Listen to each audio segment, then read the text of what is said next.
ये संसार निरंतर परिवर्तनशील है। परिवर्तन ही संसार का नियम है, परिवर्तन ही नियति है। आप देख लीजिए ना आपके चारों ओर, फिर सोचिए क्या मैं सही कह रहा हूँ या गलत कह रहा हूँ। आज से 10 साल पूर्व क्या ये इलाका, ये समाज इस तरह का था? नहीं। और आज किस तरह का है? बिल्कुल अलग। यानी निरंतर ये परिवर्तित होते जा रहा है। परिवर्तन तो अच्छा बात है, परंतु क्या वो परिवर्तन सही रास्ते में हो रहा है? क्या वो परिवर्तन धर्म युक्त है, न्यायपरायण है? क्या वो ज्ञान युक्त है? क्या वो विवेक युक्त है? प्रश्न ये होना चाहिए। अगर सही रास्ता में है, धर्म के रास्ता में है तो सही है, परंतु वो परिवर्तन अगर क्या मनुष्य की चेतना को विस्तार देने के बजाय मनुष्य की चेतना को पशुता की ओर लेके जा रहा है, मनुष्य का अंतःकरण स्वच्छ नहीं हुआ, हम दिन प्रतिदिन और भोगी बनते गए, तो क्या उस परिवर्तन को आप विकास कहेंगे? नहीं, उसे विकास नहीं कहते। वास्तव में एक चीज ध्यान रखिएगा बंधुओं, कि विकास मनुष्य से जुड़ा होता है, और यदि मनुष्य ही सही नहीं हुआ तो विकास भी सही नहीं होगा। मनुष्य का चेतना में विकास आना सबसे बड़ा विकास होता है, और मनुष्य संसाधन के रूप में देश का सबसे बड़ा संसाधन होता है। क्या मैं सही नहीं कह रहा हूँ दोस्तों? कोई भी चीज़ ना ही पूर्णतः गलत होता है, ना ही पूर्णतः सही होता है। परिवर्तन क्या सही है या गलत है? आप कहेंगे, आपने ही तो उत्तर दे दिया कि कोई भी चीज़ ना पूर्णतः सही होता है, ना पूर्णतः गलत होता है। जी हाँ, तो परिवर्तन का सबसे सकारात्मक प्रभाव क्या है पता है? वो घटित हो रही ऋतुओं में दृष्टि कीजिए। कभी बरसात, तो कभी जाड़े ठंडे का मौसम, तो फिर कभी बसंत झड़ का समय आता है और एक ऋतु काल हो जाता है। फिर बरसात का समय, यानी एक के बाद एक ऋतुएं परिवर्तित होती जा रही है। और एक चीज़ आपने ध्यान दे के देखा बंधुगण, ये ऋतुएं साइकिल में, लूप में चलती जा रही है। यानी पहले एक आया, उसके बाद 2, फिर 3, फिर 4, फिर 5, फिर 6, मान लो 6 अंतिम अक्षर है, तो फिर से 6 के बाद एक आया, फिर 2, फिर 3, फिर 4, फिर 5, फिर 6, फिर से 1, 2, 3, 4, ऐसे निरंतर वो क्रमशः होता जा रहा है। यानी संसार, नियति, प्रकृति एक लय में, एक ट्यून में, एक स्वर में चलती रहती है। वो कभी भी सुरहीन नहीं होती। इसको ही सुरमय जीवन कहते हैं। परंतु हमारा जीवन क्या उस तरह रंगीन है? क्या सब कुछ है इसमें? आप अगर मनुष्य का शरीर पाकर पशुवत आचरण करने लगे तो क्या ये सही हुआ?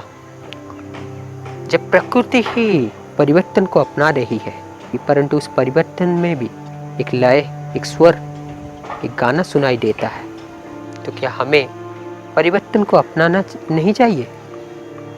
परिवर्तन को अपनाना चाहिए, उसके साथ साथ जीवन में भी स्वर हो, जीवन भी रंगीन हो, एक ही रंग का ना बन जाए। रचयिता ने कितना सुंदर बनाया है इस सृष्टि को, परंतु हम अपने अबोध के कारण, अपने अज्ञान के कारण हम जानते नहीं कि कैसे जीना चाहिए। तुच्छ, मिथ्या, गलत ज्ञान के कारण जैसे जीवन जीते आ रहे हैं, उसके कारण हमें हताशा, निराशा, दुख मिलता जा रहा है, पीड़ा मिलता जा रहा है। जीवन में सभी प्रकार के रंग नहीं। वास्तव में संसार में कोई भी चीज़ एब्सोल्यूट नहीं होता, कोई भी चीज़ पूर्णतः परफेक्ट नहीं होता। सब चीज़ का निरंतर परिवर्तन होता रहता है। जो जन्म लिया है वो मरेगा, ये पूरा सुनिश्चित है। इस मिट्टी का काया मिट्टी में ही मिलना उसका लक्ष्य होता है, उसका आधार होता है। क्या मैं सही नहीं कह रहा हूँ बंधुगण? किसी के लिए कुछ सफलता है तो किसी के लिए और कुछ सफलता का मायना रखता है। किसी के लिए जीवन कुछ है तो किसी के लिए जीवन और कुछ है। किसी के लिए जीवन दूसरे के सामने एक उदाहरण आदर्श प्रस्तुत करने का माध्यम हो सकता है, तथा किसी के लिए जीवन भोग विलास का साधन। किसी के लिए जीवन नाटक हो सकता है, किसी के लिए जीवन खेल मौज। निर्भर करता है उस व्यक्ति के ऊपर, उस व्यक्ति के सोच के ऊपर, उस व्यक्ति के विचार के ऊपर, उस व्यक्ति के बुद्धि के ऊपर। जो भी चीज़ हमें ऐसे चरम चक्षु से दिखती है, ऐसे ही हमें तुरंत दिख जाती है। वो सत्य हो आवश्यक नहीं। इस चरम चक्षु से दिखती है कि भूमि जिसमें हम पैर रखे हुए हैं, जिसमें हम चलते हैं, क्या वो समतल है?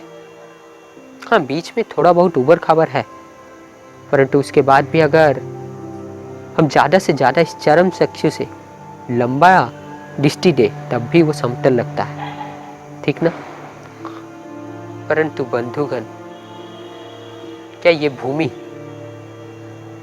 क्या ये जगत समतल होता है? नहीं।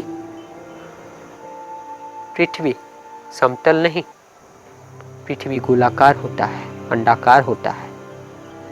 कहने का तात्पर्य ये है, जो हम इस चरम चक्षु से देख रहे हैं वो सत्य हो आवश्यक नहीं। कोई भी जलाशय, मान लीजिए समुद्र को आप दूर से देखेंगे तो आपको नीला प्रतीत होगा, परंतु क्या जल का रंग नीला होता है? परंतु हमें भासता तो यही है कि वो नीला रंग का है। सिर्फ वही नहीं, आसमान को देख लीजिए, ये गगन भी हमें नीला प्रतीत होता है, परंतु क्या वो नीला होता है? नहीं। यानी जो हमें दिखता है वो सत्य है। कहाँ तक सही है आप सोचिए। और ये संसार रिलेटिव इसलिए भी है, पता है क्यों? मान लीजिए मैं आज एक स्थान पे खड़ा हूँ, यहाँ से मुझे दिल्ली जाने में 50 किलोमीटर लगेगा, यानी मान लीजिए 2 से 3 घंटा। तो मैंने क्या किया, मैंने ये सबको सूचित कर दिया या फिर सबको ये कहने लगा कि दिल्ली 50 किलोमीटर दूर है, 2 से 3 घंटा लगता है। अरे भाई, मेरे घर से, मेरे एड्रेस से दिल्ली का दूरी 50 किलोमीटर है, यहाँ से 2-3 घंटा लगेगा। परंतु जो मुंबई में बैठा है, क्या उसका दूरी दिल्ली तक 2-3 घंटा का है? क्या वो सिर्फ 2-3 घंटा का सफ़र करके दिल्ली पहुंच जाएगा? नहीं। जो तमिलनाडु में बैठा है, क्या वो 2-3 घंटा का सफ़र करके पहुंच जाएगा? नहीं। यानी मैं दिल्ली के नज़दीक हूँ, मुझे उस दिल्ली पहुंचने में 2-3 घंटा लग रहा है, लेकिन वहीं पर कोई मुंबई राजस्थान से आ रहा है तो मान लीजिए उसे 8 घंटा, 9 घंटा, 10 घंटा लग रहा है। अगर कोई तमिलनाडु से आ रहा है तो उसको 15-16 घंटा लग रहा है। यानी पता एक ही एड्रेस पर पहुंचने के लिए किसी को 2-3 घंटा लग रहा है, किसी को 7-8 घंटा, तो फिर किसी को 15-16 घंटा भी लग जा रहा है। तो दिल्ली का दूरी आप कितना मानेंगे? 2-3 घंटा का, 7-8 घंटा का, या फिर 15-16 घंटा का? या फिर मानिए कोई दूसरे देश से दिल्ली आ रहा है, उसे तो 24 घंटा भी लग सकता है, तो क्या 24 घंटा मानेंगे? वास्तव में जो जहाँ पर है वहाँ से दिल्ली पहुँचने में जितना दूर लगेगा वो उसी को ही मान लिया है, वही उसका दूरी है। तो फिर अंतिम सत्य आप क्या कहेंगे? क्या मानेंगे अंतिम सत्य? अंतिम सत्य ये है कि दिल्ली 2-3 घंटा दूरी में भी स्थित है। दिल्ली तक सफ़र करने में 7-8 घंटा भी लग जा सकता है, 15 से 16 घंटा और 24 घंटा भी लग सकता है। ये निर्भर करता है आप कहाँ पर स्थित है अभी और कहाँ से सफ़र कर रहे हैं, ठीक ना? यानी कोई भी चीज़ एब्सोल्यूट नहीं है। ऐसा भी हो सकता है उससे कम समय में मैं पहुँच जाऊँगा, अगर उससे भी ज़्यादा नज़दीक मैं हूँ। इसी को ही रिलेटिविटी कहते हैं। यानी कोई भी चीज़ एब्सोल्यूट नहीं है। मान लीजिए किसी को गणित में महारत है, कोई गणित में एक्सपर्ट है, उसका दिलचस्पी, उसका इच्छा गणित के लिए बेहद तीव्र है। उसका दिमाग गणितज्ञ के जैसा चलता है। और दूसरा कोई व्यक्ति है जो आर्ट्स बैकग्राउंड से है, तो उनके सामने अगर मैं गणित का प्रश्न रख दूं, कौन ज़्यादा अच्छा हल कर पाएगा? निस्संदेह जो गणित में एक्सपर्ट है। ऐसा नहीं है कि आर्ट्स वाला नहीं हल कर सकता, वो भी कर लेगा। निर्भर करता है गणित का प्रॉब्लम किस तरह का है, उसका लेवल कैसा है, डिफ़िकल्ट, इजी या फिर मॉडरेट। तथा वो जो व्यक्ति है, स्पेशली जो आर्ट्स वाला, क्या उसको मैथ्स में दिलचस्पी है, इच्छा है? क्या वो मैथ सॉल्व करने में इच्छुक है? तो और क्या उसका उस तरह का क्षमता है? तो यदि हाँ, तो बिल्कुल वो मैथ्स प्रॉब्लम सॉल्व कर देगा। परंतु इन मैथ्स प्रॉब्लम को सॉल्व करने में अति सहजता किसे होगी? जो मैथ में गणितज्ञ है, जो मैथ में एक्सपर्ट है, क्योंकि ना उसका पूरा प्रोफाइल ही मैथ्स में बना हुआ है। ठीक उसी प्रकार बंधुगण, दिल्ली पहुंचने में किसको आसानी होगी? कौन ज़्यादा जल्दी पहुंच सकता है, कौन सहजता से पहुंच सकता है? वो जिसका घर दिल्ली के निकट हो, यानी जो मैं पहले ही कहा था, वो 2-3 घंटा में पहुंच जाएगा। क्योंकि ना उसका घर जहां उसे पहुंचना है वहां से 2-3 घंटा के दूरी में स्थित है, 50 किलोमीटर दूरी में स्थित है। आशा करता हूँ समझ पा रहे होंगे। तो बंधुगण, कोई भी चीज़ एब्सोल्यूट नहीं है। जितना मुख उतना ही विवरण, जितना मस्तिष्क उतना ही विचार, उतना ही दृष्टिकोण एक ही चीज़ के प्रति। तो इसीलिए एक चीज़ किसी और के लिए सर्वश्रेष्ठ बन जाती है, तो किसी और के लिए निकृष्ट बन जाती है, किसी और के लिए औसत स्तर का हो जाता है। आशा करता हूँ समझ पा रहे होंगे। परंतु हमें क्या करना चाहिए?